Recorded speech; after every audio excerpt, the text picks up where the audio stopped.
মুহাম্মদুর রাসূলুল্লাহ সাল্লাল্লাহু আলাইহি ওয়াসাল্লাম যেরকম এটা শিখিয়ে গেছেন, উম্মতে মুহাম্মদী শোনো, কিয়ামত পর্যন্ত আনার উম্মতগুলো শোনো, দুনিয়ার কোন মুসলমান দূরের কথা কোন কাফের বেঈমানের সাথে অনিচ্ছাকৃত সত্ত্বেও ঝগড়া করা যাবে না। তারা যদি ঝগড়া করতে আসে তারপরও তাদেরকে বুঝিয়ে শোনায় ফিরিয়ে রাখতে হবে। মুসলমানের আদর্শ শিখেছে মুসলমানের নবী জনাব মুহাম্মদুর রাসূলুল্লাহ সাল্লাল্লাহু আলাইহি ওয়াসাল্লামের কাছ থেকে। যেই নবী আমাদেরকে এটা শিখিয়ে গেছেন, সেই নবী এটাও আমাদেরকে শিখিয়ে গেছেন, মুসলমান যেই দেশে জন্মগ্রহণ করেছ সেই দেশকে ভালোবাসতে হবে, যেই দেশে জন্ম নিয়েছ সেই দেশকে মহব্বত করতে হবে, যেই দেশে জন্ম নিয়েছ সেই দেশের লাভ ক্ষতি সব কিছুর বিবেচনা তোমাদের করতে হবে। সুতরাং যেই নবী আমাদেরকে শিখিয়ে গেছে কারোর সাথে মারামারি করা যাবে না, সেই নবী আমাদেরকে শিখিয়ে গেছে যেই দেশে জন্ম নিয়েছ সেই দেশকে ভালোবাসতে হবে।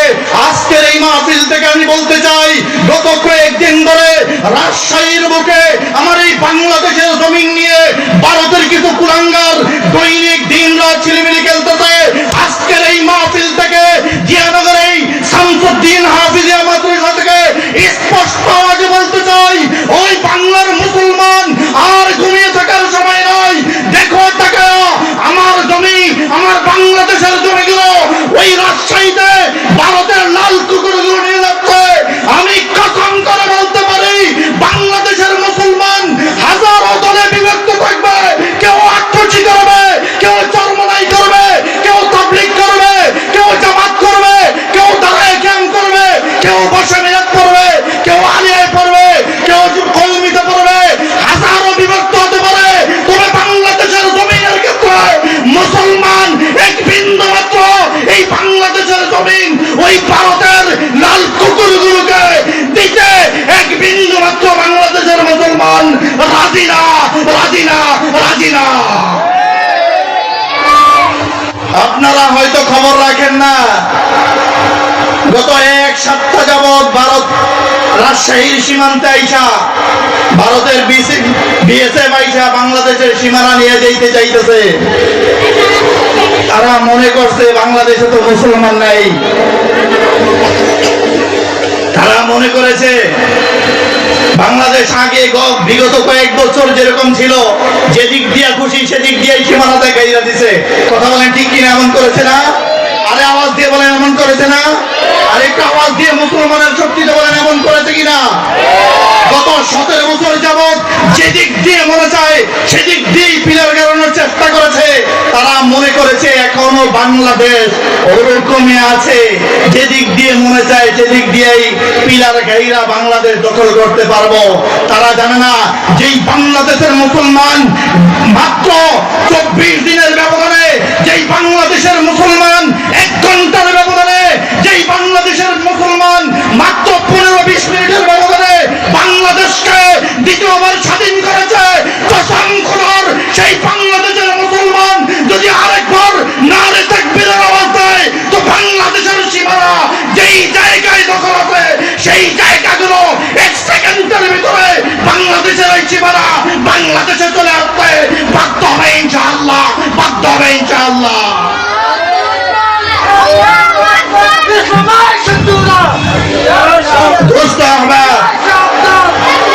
এই জন্য বলা মাকসাদ হলো দেশের জন্য, ওই যেটা বলতেছিলাম, আমার যেই নবী শিখিয়ে গেছে, এটা মনে আছে তো? মনে আছে তো আপনার? নবী শিখিয়ে গেছে মুসলমান কারো সাথে এরকম জোরে ইচ্ছা কইরা গিয়া কাঁধের উপরে কাঁধ দিয়া পায়ের উপরে পা দিয়া ঝগড়া করা যাবে না। সেই নবী আমাদেরকে এটা শিখিয়ে গেছে, ঝগড়া করা যাবে না, তবে নিজের মাতৃভূমির সম্পদটা এটাও ছাড়া যাবে, বলে না ছাড়া যাবে। আজকে আপনি আপনার বাবা মনে করে, দাদা মনে করে রাজশাহী দিয়ে দিবেন, কালকে আমি আমার বাবা মনে করে যশোরে দিয়ে দিব, আর পরের দিন আরেক হুজুর আমাদের মাওলানা রমিজউদ্দিন সাহেব হুজুর উনি কুমিল্লা দিয়ে দিবে। এরকম সবাই যদি মনে করেন বাপ দাদা আমরা দিয়ে দিই, আরে ভারতে একটু একটু দিয়ে দিই না, তুমি একটু একটু দিয়ে দিবেন। রাসূল যে বলেছেন নিজে যে দেশে জন্মগ্রহণ করেছো সেই দেশকে ভালোবাসতে হবে, এবং সেই দেশকে ভালোবাসা ঈমানের একটা অঙ্গ। ঈমানের কি? কি? অঙ্গ। আল্লাহ তাআলা আমাদের সবাইকে দেশকে ভালোবাসার তৌফিক দান করে, বলেন আমিন। মুসলমানের আওয়াজ হয় নাই, মুসলমানের আওয়াজ হবে শাহজালাল ইয়ামানী রহমাতুল্লাহ আলাইহির মতো, মুসলমানের আওয়াজ হবে হাফিজ ইউদুর রহমাতুল্লাহ আলাইহির মতো, মুসলমানের আওয়াজ হবে মুফতি আমিনী সাহেবের মতো রহমাতুল্লাহ আলাইহির মতো, মুসলমানের আওয়াজ হবে চরমনায়ের সৈয়দ ফয়জুল করিম দামাত বরকাতুহুম আলিয়ার মতো, মুসলমানের আওয়াজ হবে চরমনায়ের মরহুম ফজলুল করিম রহমাতুল্লাহ আলাইহির মতো। কসম খোদার মুসলমান যদি আবার সেই আগের মতো একটা তাকবীর দিয়ে হুঙ্কার দেয়, তো বাংলাদেশ নয় সারা বিশ্বের জমিন থেকে ওই নাস্তিক মোরতাদগুলো পালাইতে 1 মিনিটও সময় লাগবে না, ঠিক কিনা? মুসলমানের আওয়াজগুলো বন্ধ হওয়ার কারণে ওই মানুষগুলো বারবার চাইতেছে মুসলমানের ঘাড়ের উপরে হামলা করতে, বারবার চাইতেছে মুসলমানের ঈমান চুরি করে নিয়ে যাইতে, বারবার চাইতেছে বাংলাদেশের মসজিদগুলো ধ্বংস করে দিবে, বারবার চাইতেছে বাংলাদেশের মাদ্রাসাগুলো নিয়ে ষড়যন্ত্র করবে।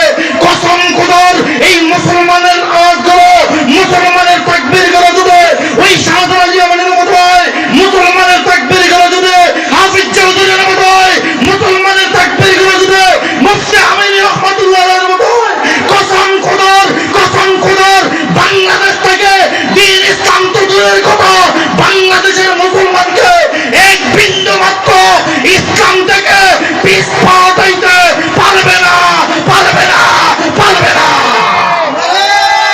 তাকবীর, তাকবীর, ইসলামের শত্রুরা হুঁশিয়ার সাবধান, তাকবীর। আসসালামু আলাইকুম ওয়া রাহমাতুল্লাহি ওয়া বারাকাতুহু। একটু ভালো যান, আপনারা ভালো আছেন তো সবাই? আর একটু জোরে বলেন না আলহামদুলিল্লাহ। আশেপাশে যারা আছি আমরা মেহরবানি করে, আমি সকলকে অনুরোধ করবো আমরা মেহরবানি করে সকলেই মাহফিলের প্যান্ডেলে এসে উপস্থিত হয়ে যাই। আল্লাহ তাআলা আমাদের সকলকে আসার তৌফিক দান করে, বলেন আমিন। আরেকটা আওয়াজ দিয়ে বলেন আমিন। হয় নাই মুসলমান আওয়াজ, আরেকটা আওয়াজ দিয়ে বলেন আমিন।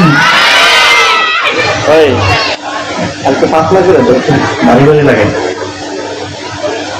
আলহামদুলিল্লাহ نحمده ونستعينه ونستغفره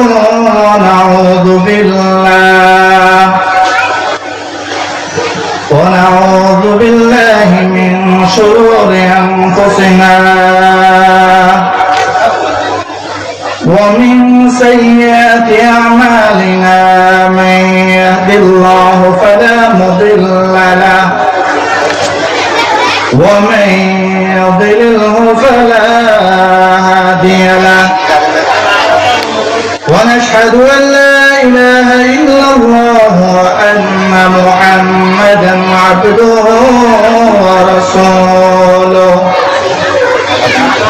أرسله الله تعالى بالحق بشيرا ونذيرا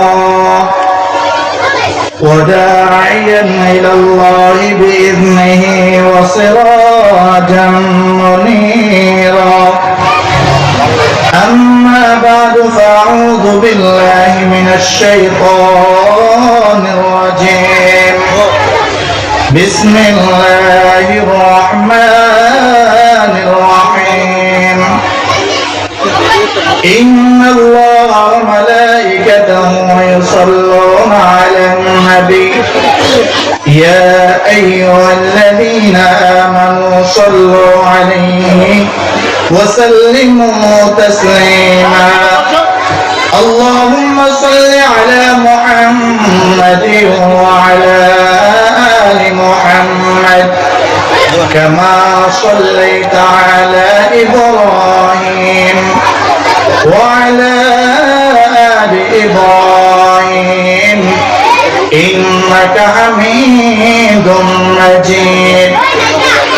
اللهم بارك على محمد وعلى آل محمد كما باركت على إبراهيم وعلى وعلى آل إبراهيم إنك حميد مجيد الحمد لله শামসুদ্দিন হাফিজা মাদ্রাসা ও ইতিমখানা ও এলাকাবাসীর উদ্যোগে আয়োজিত আজকের এই ওয়াজ ও দোয়ার মাহফিলের সম্মানিত প্রধান মেহমান, প্রধান আলোচক, বিশেষ আলোচকবৃন্দ, সামনে উপবিষ্ট ইসলাম প্রিয়, দিন প্রিয় মুসলমান ভাইয়েরা, পর্দার আড়ালে সম্মানিত শ্রদ্ধা মা ও বোনেরা, মহান রব্বে কারীমের দরবারে আমরা অসংখ্য গণিত শুকরিয়া আদায় করি যে মহান রব্বুল আলামিন দয়া মায়া রহম করম ইহসান করে ভালোবেসে রহমতের নজর দিয়ে সকল প্রকারের বালা মুসিবত থেকে হেফাজত রেখে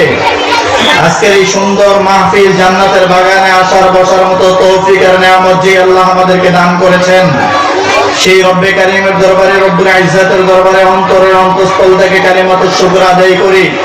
জবান খুলে আওয়াজ দিয়ে বলে আলহামদুলিল্লাহ। ভাই রিভার্ব একটু বাড়াই দাও, গলা বুঝাম। আর একটু আওয়াজ দিয়ে বলে আলহামদুলিল্লাহ। লক্ষ কোটি দরুদ ও সালাম আকে আমদার তাজদার মদিনা জনাব মুহাম্মদ মুস্তাফা আহমদ মুস্তাফা রাসূল আরবি সরকার দু আলম সাইয়্যিদুল মুরসালিন রাহমাতুল লিল আলামিন শাফিউল মুজনাবিন হুজুর আকরাম সাল্লাল্লাহু আলাইহি ওয়াসাল্লামের উপর। মুআজ্জাজ হাজিরিন, আমি আপনাদের কাছে সর্বপ্রথম যেটা জানতে চাই, আপনারা আজকের এই মাহফিল দেখে খুশি না বেজার? আমরা একটা আওয়াজ দিয়ে বলি, খুশিটা যদি বড় হয়, নিজের বাড়িতে যদি মেয়ের জামাই আসে, তো যদি কিছু আসার সময় কোনো কিছু না নিয়ে আসে, খালি হাতেই চলে আসে, শাশুড়িকে জিগায় জামাই যে আসছে খুশি না বেজার? কই আইছে খুশি। আর জামাই যদি আসার সময় অনেক কিছু নিয়ে আসে, তো শাশুড়ি জিগাইলে একবার জিগাইলে তিনবার বলে হ্যাঁ খুশি আলহামদুলিল্লাহ, কুলসুমের জামাই আইছে, রহিমার জামাই আইছে। তো খুশিটা যত বড়, তার জবান দিয়ে আওয়াজটাও তত বড় বের হয়। আপনারা যদি আজকের এই মাহফিল দেখে খুশি হয়ে থাকেন, আর একটু আওয়াজ দিয়ে আমরা এটা জানাই দিতে পারি না, বাহিরে যে সকল ভাইয়েরা আছে তারা যেন মনে করে যে আলহামদুলিল্লাহ মাহফিলের প্যান্ডেলে আল্লাহর কিছু বান্দারা উপস্থিত হয়েছে। এই জন্য তাদেরকে বোঝানোর জন্য আমরা আরেকবার বলি, আসলে আমরা খুশি না বেজার? আমাদেরকে যে আল্লাহ তাআলা এই মাহফিলে আসার তৌফিক দান করেছেন, আল্লাহ তাআলা একটা মাকসাদ নিয়ে আমাদেরকে বানাইছেন এবং পাঠাইছেন। জমিনের সকল মানুষগুলোকে আল্লাহ তাআলা একটা টার্গেট নিয়ে, একটা উদ্দেশ্য নিয়ে আল্লাহ তাআলা জমিনে পাঠাইছেন। সেই টার্গেট আর উদ্দেশ্যটা হলো, জমিনের মধ্যে মানুষ ছাড়া, জিন্নাত ছাড়া যত কিছু আল্লাহ তাআলা বানিয়েছেন, এই সব কিছু বানিয়েছেন আল্লাহ মানুষের হুকুম পালন করার জন্য, মানুষের গোলামি করার জন্য। আর মানুষকে আল্লাহ তাআলা বানিয়েছেন একমাত্র গোলামি করবে কার? আল্লাহ। এই জন্য আল্লাহ তাআলা মানুষকে বানিয়েছেন।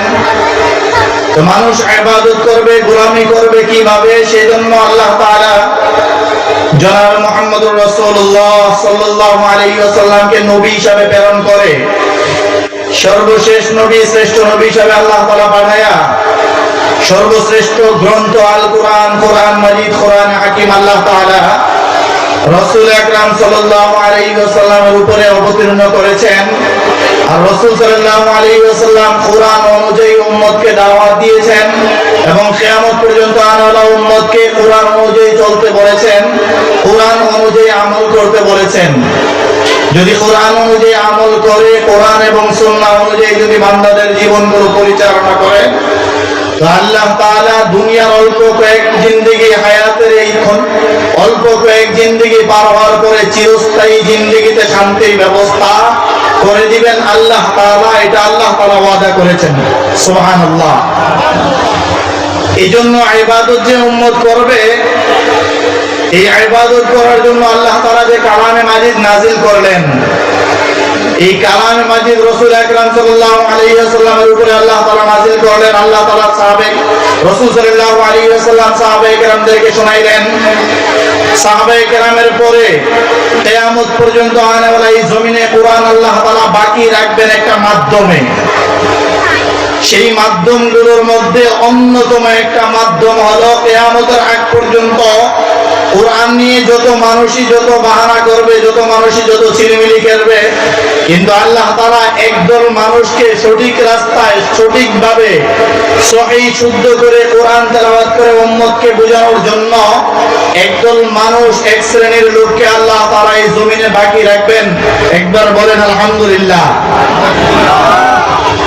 যাদেরকে বাকি রাখবেন কোরআনের খেদমত করার জন্য, সহিহ শুদ্ধভাবে কোরআন তেলাওয়াত করার জন্য, এই যে মাধ্যমটার মধ্যে বাকি রাখবেন, সেই মাধ্যমের নাম অনেকগুলো নাম রয়েছে। তার মধ্যে একটা মাধ্যম হলো দ্বীনি মাদ্রাসা, মাদারেসে কওমিয়া, মাদারেসে দ্বীনিয়া, যেই মাদ্রাসাগুলোর মধ্যে কোরআন শিক্ষা দেওয়া হয়।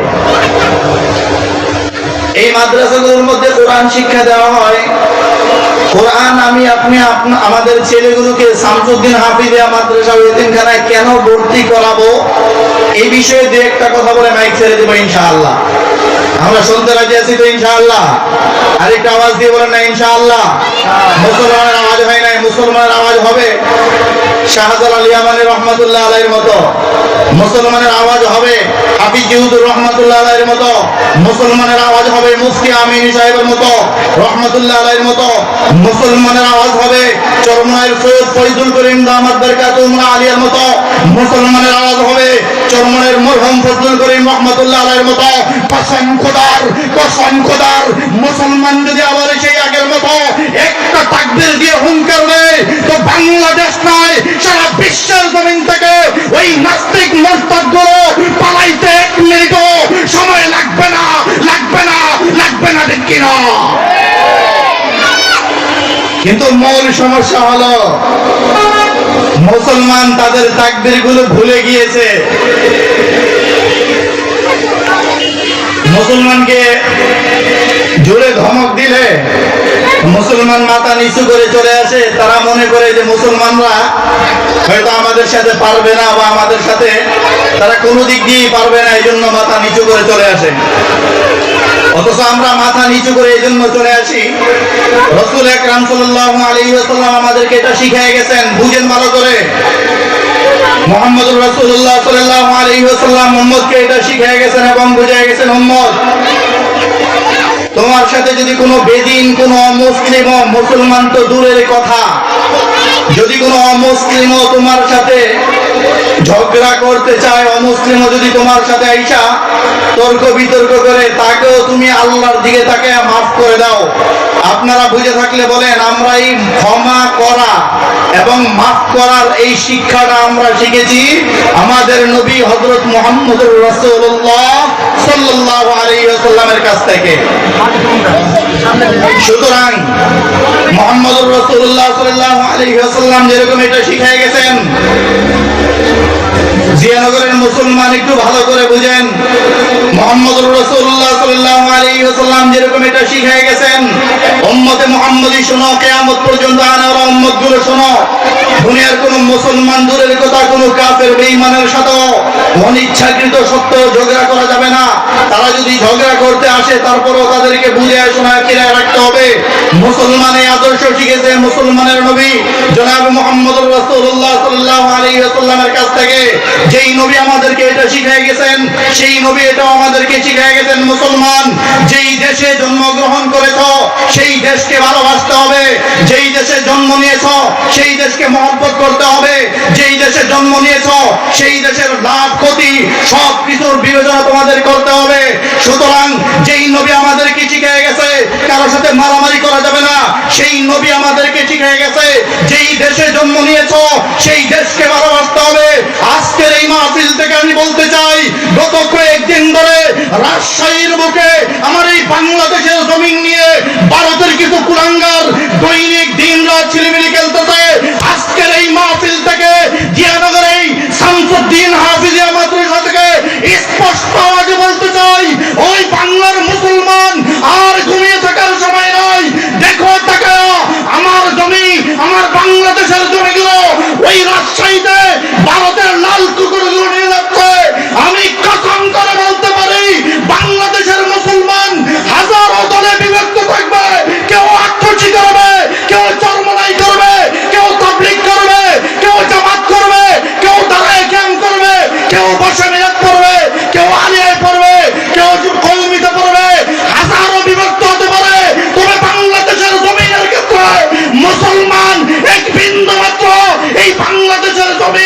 ওই ভারতের লাল কুকুরগুলোকে দিতে এক বিন্দু মাত্র বাংলাদেশের মুসলমান রাজি না, রাজি না, রাজি না। আপনারা হয়তো খবর রাখেন না, গত এক সপ্তাহ যাবৎ ভারত রাজশাহীর সীমান্তে আইসা ভারতের বিএসএফ আইসা বাংলাদেশের সীমানা নিয়ে যেতে চাইতেছে। তারা মনে করছে বাংলাদেশে তো মুসলমান নাই, তারা মনে করেছে বাংলাদেশ আগে বিগত কয়েক বছর যেরকম ছিল, যেদিক দিয়া খুশি সেদিক দিয়ে সীমানা দেখাইয়া দিছে। কথা বলেন ঠিক কিনা? এমন করেছে না? আরে আওয়াজ দিয়ে বলেন এমন করেছে না? আর একটা আওয়াজ দিয়ে মুসলমানের শক্তিতে বলেন এমন করেছে কিনা? গত 17 বছর যাবৎ যেদিক দিয়ে মনে চায় সেদিক দিয়েই পিলার গাড়ানোর চেষ্টা করেছে। তারা মনে করেছে এখনো বাংলাদেশ ওরকমই আছে, যেদিক দিয়ে মনে চায় সেদিক দিয়েই পিলার গাইরা বাংলাদেশ দখল করতে পারবো। তারা জানে না যেই বাংলাদেশের মুসলমান মাত্র 24 দিনের ব্যবধানে, যেই বাংলাদেশের মুসলমান 1 ঘন্টার ব্যবধানে, যেই বাংলাদেশের মুসলমান মাত্র 15-20 মিনিটের ব্যবধানে বাংলাদেশকে দ্বিতীয়বার স্বাধীন করেছে, কসম খোদার সেই বাংলাদেশের মুসলমান যদি আরেকবার নারে তাকবীরের আওয়াজ দেয় তো বাংলাদেশের সীমানা যেই জায়গায় দখল আছে সেই জায়গাগুলো 1 সেকেন্ডের ভিতরে বাংলাদেশের এই সীমানা বাংলাদেশে চলে আসতে বাধ্য হবে ইনশাআল্লাহ, বাধ্য হবে ইনশাআল্লাহ।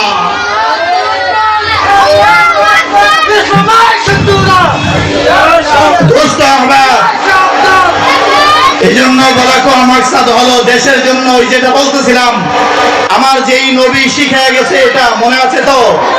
মনে আছে তো আপনার? নবী শিখায় গেছে মুসলমান কারো সাথে এরকম জোরে ইচ্ছা কইরা গিয়া কাঁধের উপরে কাঁধ দিয়া পায়ের উপরে পা দিয়া ঝগড়া করা যাবে না।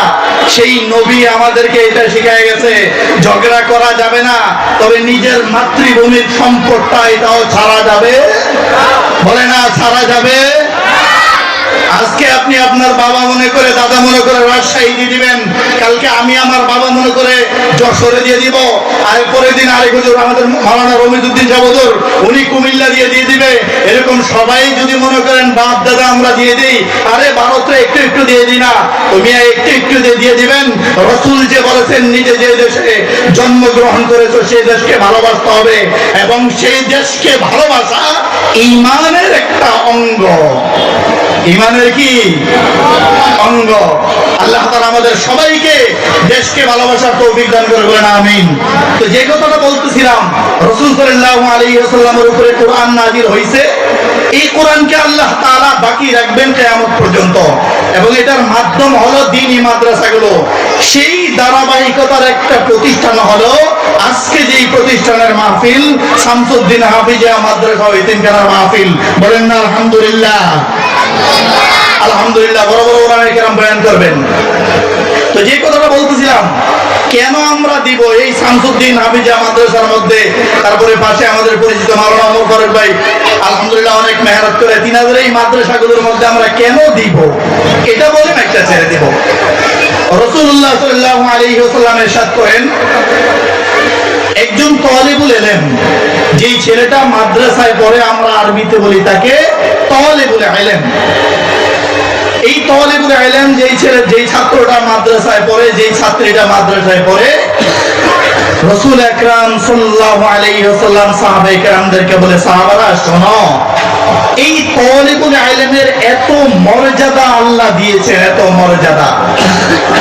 রাসূলুল্লাহ সাল্লাল্লাহু আলাইহি ওয়াসাল্লাম বলেন, দুনিয়ার কোন মানুষ যত ওলিয়া উলিয়া বুজুর্গ যাই কিছু, কোন মানুষের পায়ের নিচে ফেরেশতারা পাখা বিছায় দেয় না, বরং মাদ্রাসার তালিবুল ইলম যারা, রাসূল আকরাম সাল্লাল্লাহু আলাইহি ওয়াসাল্লাম বলেন, এই মাদ্রাসার তালিবুল ইলম গুলো যখন রাস্তা দিয়ে হাইটা যায়, তো আল্লাহ তাআলা রহমতের ফেরেশতা দিয়া এই মাদ্রাসার তালিবুল ইলমের সম্মানার্থে ইজ্জত জানাইতে গিয়ে আল্লাহ তাআলা ফেরেশতাদের দ্বারা রহমতের পাখা, নূরের পাখা এই মাদ্রাসার ছাত্রগুলোর পায়ের নিচে আল্লাহ তাআলা ফেরেশতা দ্বারা বিছায়া দেন। এটাই আল্লাহ একটু বাড়ানো, একটু বাড়ানো, ই করে দাও, মেশিন নাই, একটু ভাই ইয়েটা এটাই রাসূল সাল্লাল্লাহু আলাইহি ওয়াসাল্লামকে যে আল্লাহ তাআলা জানিয়ে দিলেন। আল্লাহ তাআলা বলেন, কুল হাল ইয়াস্তাবিল্লাযীনা ইয়া'লামুনা ওয়াল্লাযীনা লা ইয়া'লামুন। আয় হাবিব, আপনি জমিনের মানুষগুলোকে জানিয়ে দেন, জমিনের মানুষগুলোর মধ্যে যারা জানে এবং যারা জানে না তারা দুই শ্রেণীর লোক আমার নিকটে এক না। হাবিব, আপনি জানিয়ে দেন, যেই মানুষগুলো দুনিয়ার জমিনের মধ্যে জানে, দ্বীনি ইলম শিক্ষা গ্রহণ করেছে, যেই মানুষগুলো দুনিয়ার জমিনে ইলম অর্জন করেছে, যেই মানুষগুলো দুনিয়ার জমিনে কোরআন তেলাওয়াত করেছে, আয় হাবিব, আপনি তাদেরকে জানিয়ে দেন, যারা কোরআন শিক্ষা করে নাই, যারা মাদ্রাসায় পড়ে নাই, আর যারা মাদ্রাসায় পড়েছে, যারা কোরআন শিক্ষা গ্রহণ করে নাই, আর যারা কোরআন শিখেছে, যারা হাদিস শিখে নাই, আর যারা হাদিস শিখছে, হাবিব, আপনি জানিয়ে দেন, এই দুই শ্রেণীর মানুষ কখনো আমি আল্লাহর নিকটে সমান না। তার কারণ হলো আল্লাহ তাআলা বলেন, হাবিব, আপনি জানিয়ে দেন তাদেরকে, যেই মানুষগুলো দুনিয়ার জমিনে দ্বীনি ইলম শিক্ষা করেছে আর যারা দ্বীনি ইলম শিক্ষা করে নাই, এই মানুষগুলো কখনো এক হইতে পারে না। তার কারণ কি একটু বুঝেন। আমরা একটু আগে এশার নামাজ পড়েছি, একটু আওয়াজ দিয়ে বলেন তো কোন নামাজ? বলে না কোন নামাজ? মুসলমান নামাজের কথা কিন্তু ভুলে যায়। জিজ্ঞেস নামাজ কয়েক, কয় নামাজ কয়েক, সাতক, নানান কাহিনী। মুসলমান নামাজ ভুলে গেছে। তার কারণ হলো, আপনি যখন মসজিদে আসেন তো আপনি শুধু একা চলে আসেন, অথচ আপনার ঘরে আপনার একটা ছেলে আছে উপযুক্ত। আপনি যদি আসার সময় দোস্ত ছেলেটাকে হাতে ধরে নিয়ে আসেন, মাথার মধ্যে একটু ভুলে আসেন, বাবা মসজিদে চলো না, মসজিদে চলো না, তো আপনার ওই ছেলেটা কিন্তু একদিন, দুই দিন, তিন দিন এভাবে বলতে বলতে এক সময় ছেলে এমন বলবে, বাবা প্রতিদিন যেহেতু ডাকে তো একটু যাই না, নামাজ পড়ি না। আপনি সহজে যদি বুঝেন, রাস্তা দিয়ে যখন হাইটে যাইতেছেন, রাস্তা দিয়ে হাইটে যাওয়ার সময় যদি আপনি দেখেন পাশে একটা কুকুর পানির মধ্যে পড়ে এরকম হামাগুড়ি খাইতেছে, হয়তো মরে যাবে, আপনার দিলের ভিতরে কিন্তু একটু মায়া লাগবে কুকুরটাকে উঠানোর জন্য, এবং সর্বাত্মক চেষ্টা করবেন যে এই মুহূর্তে একটু করে কুকুরটা মৃত্যুবরণ করবে, পানিতে ঘোরাঘুরি করতেছে, কিভাবে কুকুরটাকে উঠানো যায়, অনেক চেষ্টা করবেন, সর্বাত্মক চেষ্টা করবেন কুকুরকে বাঁচানোর জন্য। দোস্ত আহবাব, যদি এমন হয় যে কুকুর পানিতে পড়ে একটু করে মৃত্যুবরণ করবে, এর জন্যই এত মায়া হইতে পারে, তাহলে আমার আর আপনার সন্তানটা দুনিয়ার জমিনে নামাজ পড়ে নাই, নামাজ না পইরা, আরে কুকুর পানিতে পইরা মারা গেলে যতটা কষ্ট পাবে, তার চেয়ে তো লক্ষ কোটি কোটি গুণ বেশি কষ্ট তোমার আর আমার সন্তানটা পাবে ফজর নামাজ না পইরা ঘুমায় থাকলে, জোহরের নামাজ না পইরা ঘুমায় থাকলে, আসরের নামাজ না পইরা ঘুমায় থাকলে, মাগরিব না পইরা হাঁটতে চলতে ফিরতে মাগরিব না পইরা ঘুমায় থাকে। অথচ দোস্ত আহবাব, কোনদিন এটা আমি আর তুমি বলি না ছেলেটাকে, ছেলেটার ব্যাপারে, হায় হায় আমার ছেলেটা তো নামাজ পড়ে না, না জানি আমার ছেলেটা কোন আগুনের মধ্যে জ্বলবে। যতটা মায়া ওই কুকুরটাকে রাস্তায় দেখার পরে আপনার আর আমার দিলের মধ্যে হয়েছিল, তার চেয়ে আরো বেশি মায়া হওয়ার কথা আমার আর তোমার সন্তানটা যে নামাজ পড়ে না, এই সন্তানকে মসজিদে আনার জন্য এর চেয়ে আরো বেশি চেষ্টা করার দরকার ছিল। কথা বলেন ঠিক কিনা?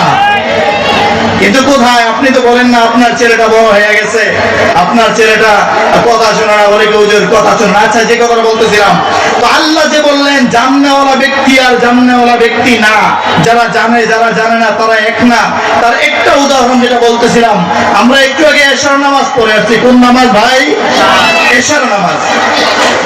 এশার নামাজ পড়তে গিয়া আমরা নিয়ে তাকবীর বাঁধার পরে এরপরে সানা পড়েছি, সুবহানাকাল্লাহুম্মা ওয়া বিহামদিকা ওয়া তাবারাকা ইসমুকা ওয়া তাআলা জাদ্দুকা ওয়া লা ইলাহা গায়রুক। এরপরে আউযু বিল্লাহ পড়লাম, এরপরে বিসমিল্লাহ পড়লাম, এরপরে সূরা ফাতিহা পড়লাম। ও দোস্ত আহবাব, ভালো করিয়া বুঝো, যদি তুমি একটু ভালো করিয়া না জানো, যদি কোরআন ভালো করিয়া না শিখো, যদি কোরআনের মাদ্রাসায় বেশি বেশি করিয়া না আসো, যদি আলেম ওলামাদের সাথে সম্পর্ক না থাকো, তাহলে নামাজের মধ্যে দাঁড়াইয়া তুমিও তাকবীর বাংলা।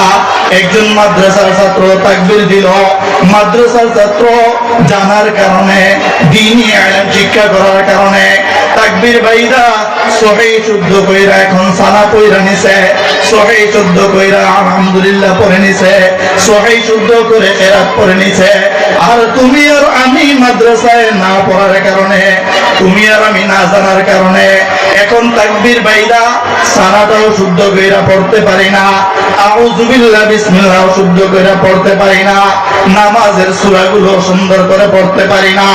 আরে দোস্ত, বুঝে থাকলে বলো রে, দুনিয়ার জমিনের এই দুইটা নামাজের মধ্যে যদি পড়া শুদ্ধ হওয়ার ক্ষেত্রে পার্থক্য হয়ে যায়, যেই আল্লাহর কাছে এই নামাজগুলো পুষবে, ওই আল্লাহর কাছে নামাজগুলো পার্থক্য হবে কিনা? দুইটা নামাজ যেহেতু জমিনের মধ্যে এত পার্থক্য,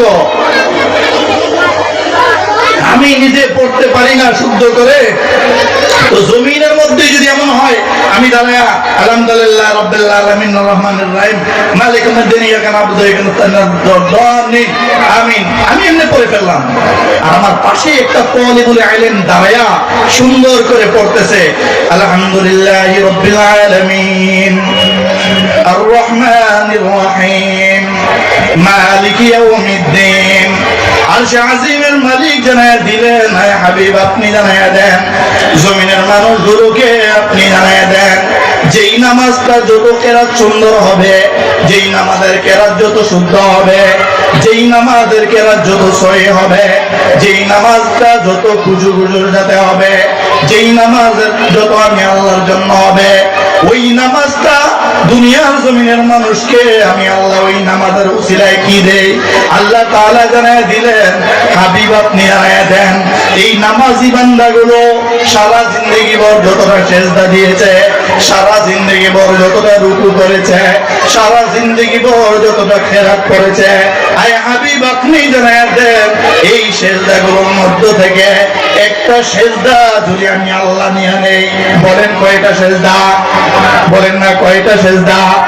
আরশে আজিমের মালিক জানায়া দিলেন, আয় হাবিব আপনি জানায়া দেন, আমি আল্লাহ যদি একটা সেজদা নিয়ে নেই, ওই একটা সেজদা যদি আমি আল্লাহ এক পাল্লায় রেখে দেই, আয় হাবিব আপনি বলেন, দুনিয়া এবং দুনিয়ার জমিনের মধ্যে যা আছে, ও দোস্ত আহবাব, যত লক্ষ লক্ষ কোটি কোটি টাকার সম্পদ রয়েছে, আরে আমি বলি না, আল্লাহর হাবিব বলেন, আল্লাহ তাআলা জানায়া দিলেন, একটা সেজদা যদি এক পাল্লার মধ্যে রেখে দেয়, আর দুনিয়া এবং দুনিয়ার মধ্যে যা কিছু আছে এই সবগুলো যদি এক পাল্লায় রেখে দেয়, আরশে আজিমের মালিক জানায়া দিলেন, হাবিব আপনি তাদেরকে জানায়া দেন, আমি আল্লাহর নিকটে এই সকল কিছুর তুলনায় আমি আল্লাহর কাছে মুমিন বান্দার একটা সেজদার দাম আমি আল্লাহর নিকটে অনেক বেশি।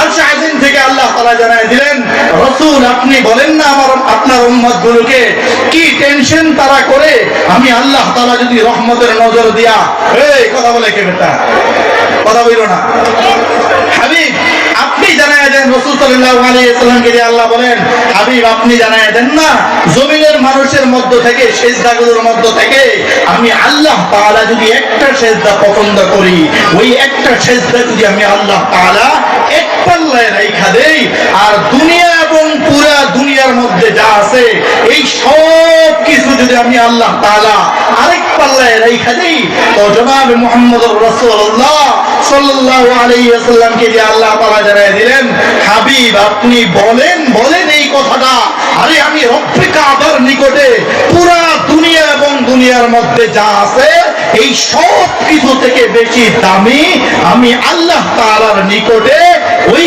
মুমিন বান্দার একটা সেজদার দাম। সুবহানাল্লাহ। সেই সেজদা দিব তো আমরা ইনশাআল্লাহ। কিন্তু যেই কথাটা বলতেছিলাম সেজদা যে দিব, ওই যে না জানার কারণে আল্লাহ যে বলেন কুল হাল ইয়াসতাবিল্লাযীনা ইয়ালামুনা ওয়াল্লাযীনা লা ইয়ালামুন। হাবিব আপনি বলেন না এটা দুনিয়ার জমিনের মানুষের মধ্যে যারা জানে আর যারা জানে না তারা এক না। যেই কথাটা বলতেছিলাম সত্য, সেটাই হলো এই যে আল্লাহ তাআলা সেজদাকে পছন্দ করবেন। আপনি কোনোদিন মাদ্রাসায় পড়েন নাই এবং মাদ্রাসার সাথে সম্পর্ক নাই আপনার, হুজুরদের কাছ থেকে এটা জানি না, তাসবিহ গুলো কেরাত গুলো আপনি শুদ্ধ করেন নাই। আপনি যে নামাজ পড়েছেন আপনার নিজের কাছেই কেমন জানি লাগে, কি পড়লাম, তাসবিহ সেজদাতে গিয়া পড়বেন সুবহান রাব্বিয়াল আ'লা, সুবহান রাব্বিয়াল আ'লা, সুবহান রাব্বিয়াল আ'লা, আর আপনি সেজদা দিয়ে গন সুবহান। কিছু কিছু মানুষ আছে সাইডে দাঁড়াইলে অন্য কোনো আওয়াজ রাখে সুবহান।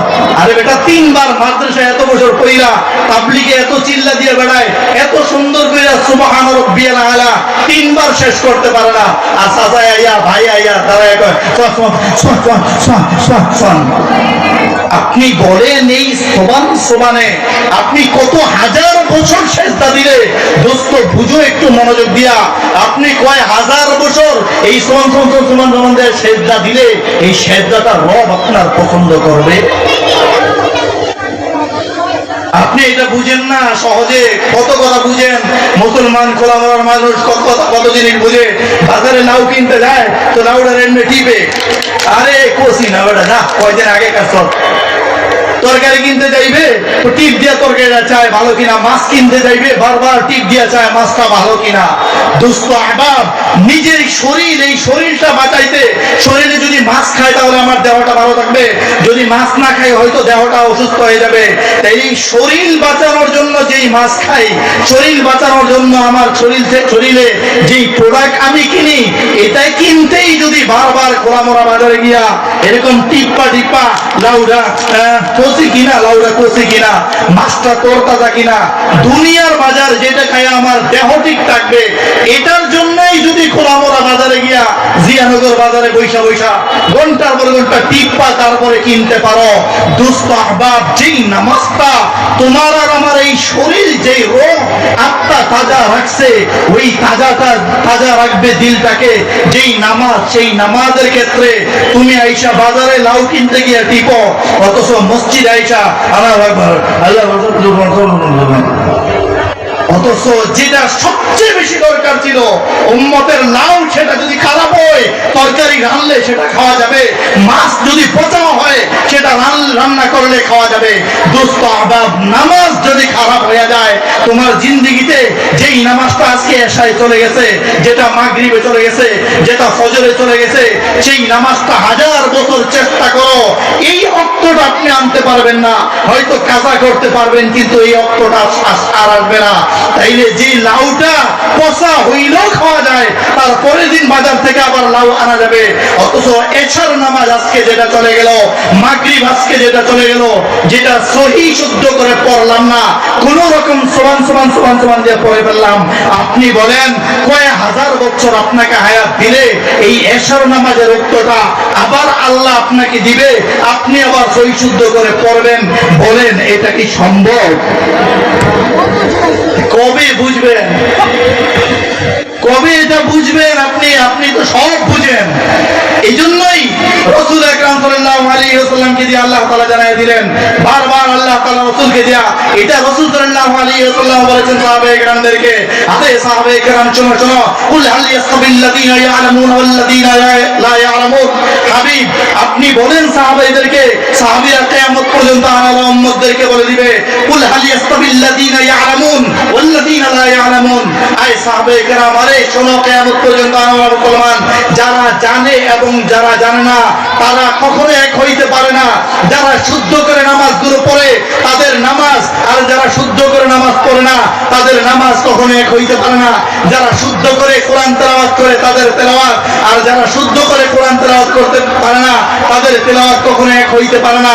এই জন্য বড় জোরে একেবারে হাতে পায়ে অনুরোধ করে বলবো, ইনশাআল্লাহ আমরা সকলেই অন্তত আজকের এই মাহফিল থেকে, শামসুদ্দিন হাফিজিয়া মাদ্রাসা ওয়াইদিনখানার মাহফিল থেকে আমরা এই একটা ওয়াদা করবো তো ইনশাআল্লাহ। বলেন না ইনশাআল্লাহ? আরে মুখ লাগে না, মুসলমানের আওয়াজ বন্ধ হয়ে গেছে। আর মুসলমানের আওয়াজগুলো বন্ধ হওয়ার কারণেই ওই মানুষগুলো বারবার চাইতেছে মুসলমানের ঘাড়ের উপরে হামলা করতে, বারবার চাইতেছে মুসলমানের ঈমান চুরি করে নিয়ে যাইতে, বারবার চাইতেছে বাংলাদেশের মসজিদগুলো ধ্বংস করে দিবে, বারবার চাইতেছে বাংলাদেশের মাদ্রাসাগুলো নিয়ে ষড়যন্ত্র করবে।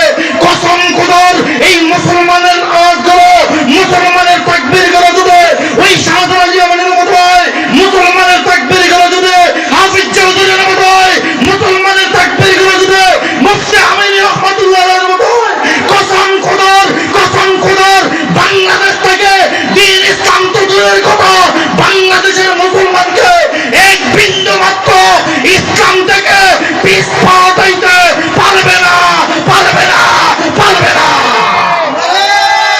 তাকবীর, তাকবীর,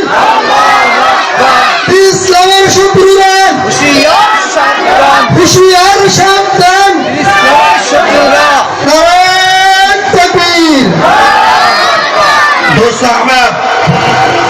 এই জন্য এই কথাটা বলতেছিলাম, আমরা একটা ওয়াদা করবো আজকের এই মাঝে থেকে ছেড়ে দেবো। আমার ওস্তাদ চলে আসে আলহামদুলিল্লাহ, হুজুরের বয়ান দেখে দেখে আমরা বয়ান শুনি, বয়ান শিখি আলহামদুলিল্লাহ। হুজুর চলে আসছে, একটা ওয়াদা করব, আমরা যারা মাদ্রাসায় পড়তে পারি নাই আমরা ইনশাআল্লাহ পাক্কা ওয়াদা। আচ্ছা আপনারা সহজে বলেন একটা মিনিট, হুজুর এই যে হুজুর আছেন আরো যে সকল হুজুররা আছে আপনারা বলেন তো হুজুররা কি না খায় আছে? আওয়াজ দিয়ে বলেন না, না খায় আছে।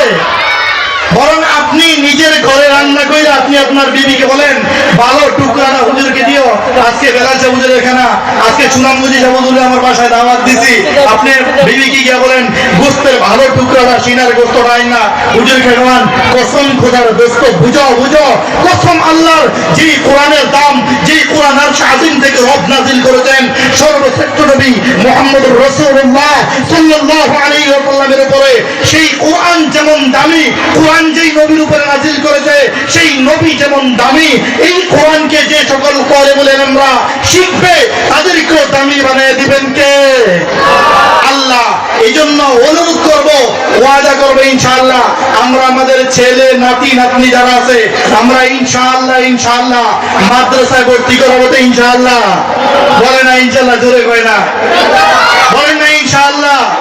ছেলে যদি থাকে ছেলে, নাতি থাকলে নাতি, মেয়ে থাকলে মহিলা মাদ্রাসায়, মানে অন্তত আর কিছু না করি, আমি মৃত্যুর পরে অন্তত আমার জানাজাটা যেন আমার বংশের কোন একজন তালিবুল ইলম শুদ্ধ করে আমার জানাজাটা পড়াইতে পারে, সেই ওয়াদাটা আমরা করতে পারি না ইনশাআল্লাহ।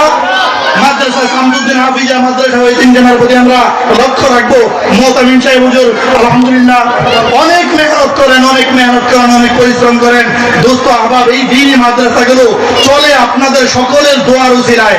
যদি একটু দোয়া করেন মন থেকে, ছাত্র দিবেন, দোয়া করবেন, মাদ্রাসার প্রতি খেয়াল রাখবেন এবং সব সময় নামাজের পরে দোয়া করবেন আল্লাহ এই শামসুদ্দিন হাফিজা মাদ্রাসা সহ সকল মাদ্রাসা কওমিয়া দ্বীনি মাদ্রাসাগুলোকে আল্লাহ আপনি কুদরতিভাবে সাহায্য করেন, আল্লাহ আপনি ইবাদত করেন। আর সদা সর্বদা দোয়া করবেন আল্লাহ কিয়ামত পর্যন্ত আমার বংশে একজন হইল কমপক্ষে বাকি রেখেন যেন দ্বীনের উপরে দ্বীনের দায়ী হয়ে যায়, সেই ওয়াদা সেই দোয়া করবো তো ইনশাআল্লাহ। বলেন না ইনশাআল্লাহ। তাইলে এই যে জানুয়ারি যাইতেছে, জানুয়ারিতে অনেকের নাতিরা স্কুল থেকে আইছে না, অনেকের স্কুলের নাতিরা ডিসেম্বর শেষ হয়ে গেছে না পরীক্ষা, আমরা ভর্তি করাইতে পারি না ইনশাআল্লাহ। বলেন না ইনশাআল্লাহ, বলেন না ইনশাআল্লাহ। তাইলে এরপরে যারা ডিসেম্বরে ভর্তি না হইবে, এখন যারা ভর্তি হয় নাই, আমাদের এই যে রজব চলতেছে, তারপরে শাবান, তারপরে রমজান, রমজানে আমাদের এই দ্বীনি মাদ্রাসাগুলো, আমাদের এই মাদ্রাসা কওমিয়াগুলোর রমজান আলহামদুলিল্লাহ ভর্তির একটা সুবর্ণ সুযোগ। তাইলে আমরা একটা ওয়াদা সর্বশেষ হুজুরকে বাসায় রেখে একটা শেষ ওয়াদা আমরা ইনশাআল্লাহ পাক্কা ওয়াদা, হাত উঠাই দেই ওয়াদা ইনশাআল্লাহ, হাত উঠাই দেন, লিল্লাহি তাকবীর। আয় আল্লাহ, বলেন আয় আল্লাহ আমাদের বংশ থেকে একজন হইল আলেম বা আমল হিসাবে কবুল করেন, আমিন ইয়া রাব্বুল আলামিন।